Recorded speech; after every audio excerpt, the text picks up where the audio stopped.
আজিলৈ bye bye bye bye bye bye.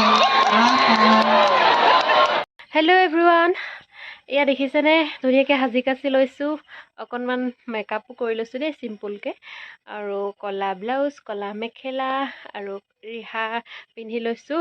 আৰু আপোনালোক সকলোকে নতুন এটা ভিডিঅ'লৈ স্বাগতম জনাইছোঁ। আপোনালোকে ঠিকেই অনুমান কৰিব পাৰিছে, মই ওলাইছোঁ আজি আমাৰ গাঁৱৰ বিহুৰ দ্বিতীয় দিনলৈ। দিনত যোৱা নহ'লেই, কাৰণ দিনততো একো অনুষ্ঠান নহ'লেই, কাৰণ কালি বিহুৱতী প্ৰতিযোগিতা ৰাতিপুৱালৈকে হৈ গ'ল।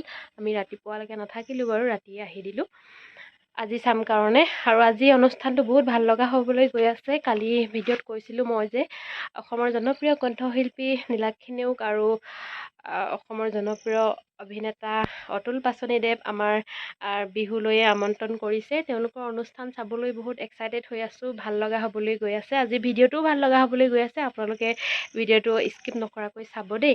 আৰু আজিও ইউনিফৰ্ম মানে ক'লা মেখেলা, ক'লা ব্লাউজ আৰু ৰিহা চাদৰ দিছে। আৰু ব্লাউজটো কেনেকুৱা লাগিছে ক'ব হা, মই নিজে চিলাই লৈছোঁ ডিজাইন কৰি। বেকফালে এতিয়া দেখুৱাবলৈ অসুবিধা হৈছে বাৰু, পিছত কেতিয়াবা দেখুৱাম। আৰু এতিয়া বিহুলৈ গৈ থাকোঁ, তাতে গৈ বিহুৰ অনুষ্ঠানবিলাক আৰু আজি সাংস্কৃতিক সন্ধ্যা অনুষ্ঠান আৰু আমাৰ মানে গাঁৱৰ ৰাইজৰ বিহুৰ প্ৰতি মানে কিমান হেঁপাহ, আজি আপোনালোকক সকলো দেখুৱাম, চাই থাকিব ভিডিঅ'টো। এতিয়া ব'লক গৈ থাকোঁ।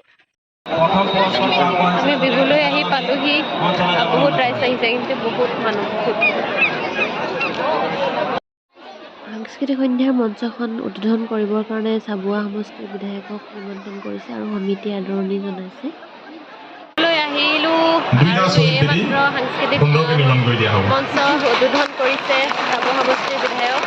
অসম গণ পৰিষদ দল, অসম শ্বহীদসকলৰ তেজৰ বিনিময়ত গঠন হোৱা দল, গতিকে শ্বহীদ কেতিয়াও অৱহেলিত হ'ব নোৱাৰে। গতিকে শ্বহীদসকলৰ আত্মাই যাতে শান্তি পায়, শ্বহীদসকলৰ ত্যাগে যাতে আমাৰ মোৰ ভাল লাগিছে, গীতসমূহ ভাল লাগিছে, ফোনত ধৰিছোঁ, কাণত ধৰি কৈছোঁ, বিৰাট ভাল লাগিছে। ভাল লাগিছে মানে কিয় কাৰণে ভাল লাগিছে জানে, ধুনীয়া ধুনীয়া ছোৱালীবিলাক দেখি ভাল লাগিছে। এই যে মই ক'লোঁ ধুনীয়া ধুনীয়া ছোৱালীবিলাক দেখি ভাল লাগিছে, এই ধুনীয়া ধুনীয়া ছোৱালীবিলাকক চাই চাইডৰ পৰা কেতিয়াবা ল'ৰাই লাইন মাৰি থকা দেখি ভাল লাগিছে। ভাল লাগিছে, ধুনীয়া ধুনীয়া বোৱাৰীবিলাক দেখিও ভাল লাগিছে।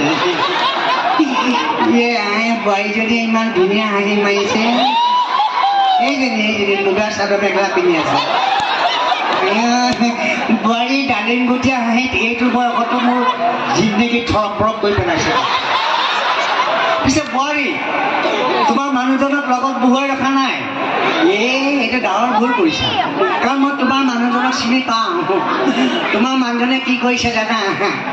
তোমাক ইয়াত বহুৱাই থৈ সেইখিনি পাণ দোকান এখনত বেলেগ এজনী ছোৱালীক মিঠা পাণ খুৱাই আছে।